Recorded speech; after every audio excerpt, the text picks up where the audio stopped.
اگر تمہیں بے سکونی ہے، اگر تمہیں ٹینشن ہے، تو جس جگہ رہ رہے ہو اور جس کے ساتھ رہ رہے ہو چھوڑ دو اس کو تھوڑی دیر کے لیے.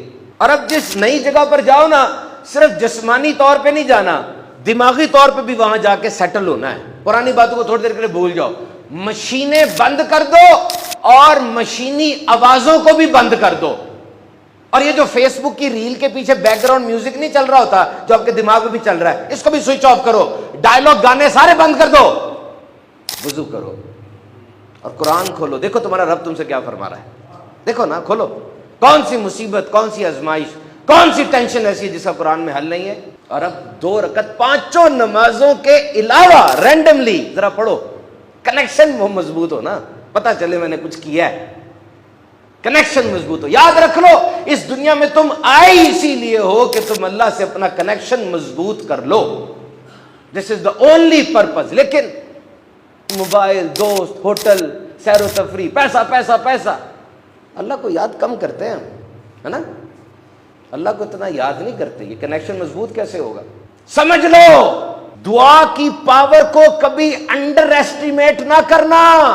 صبر کے دامن کو تھام لو، شکر کیا کرو.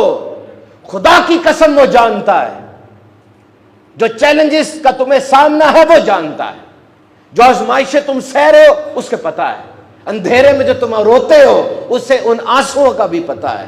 وہ تمہیں تم سے بہتر جانتا ہے. او محدود سوچ، محدود صلاحیت اور محدود عقل کے مالک انسان، یہ ناممکن کا لفظ تیرے لیے ہے، یہ ناممکن کا لفظ تیرے لیے ہے. وہ تو قادر مطلق ہے.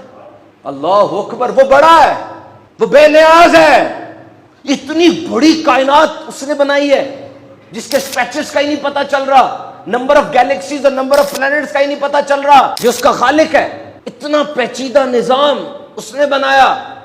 میں کل پڑھ رہا تھا کہ دنیا میں کتنے جاندار ہیں، پودے بھی جاندار ہیں، کیڑے بھی جاندار ہیں، پرندے بھی جاندار ہیں، یہ سب جاندار ہیں. کتنے جاندار آپ امیجن کر سکتے ہیں کتنے جاندار ہوں گے؟ 20 کوانٹیلین، یعنی 20 کے آگے 30 زیرو لگیں گے پھر. اور حیران ہو جائیں. ایک لمحے کے لیے ذرا میری بات پکڑنا، ایک لمحے کے لیے پکڑنا. یہ جتنے جاندار میں نے بتایا آپ کو، 20 کوانٹیلین، سمجھ سے بھی باہر ہے. ان سب کے گھر بچہ پیدا ہوتا ہے، ان سب کی نسل آگے بڑھتی ہے. جو بچہ پیدا ہوتا ہے نا، آنکھ کھولتا ہے، یہ سب اللہ کے علم میں ہے. اور جتنا پودا زمین سے سر اٹھاتا ہے اللہ کے علم میں ہے. جو قطرہ پانی کا آسمان سے زمین پر آتا ہے، ایک ایک قطرہ اس کے علم میں ہے. جتنی سورج کی روشنی آسمان سے، اوزون سے چھن کے زمین سے ٹکراتی ہے، ایک ایک ذرہ اس کے علم میں ہے. تم کہتے ہو ناممکن، تم طریقے ڈھونڈتے ہو، تم محتاج ہو گئے اس کے. یقین کرنا، مجھے بتانا، کیا ایسا ہوتا نہیں ہے کہ بالکل ہمارے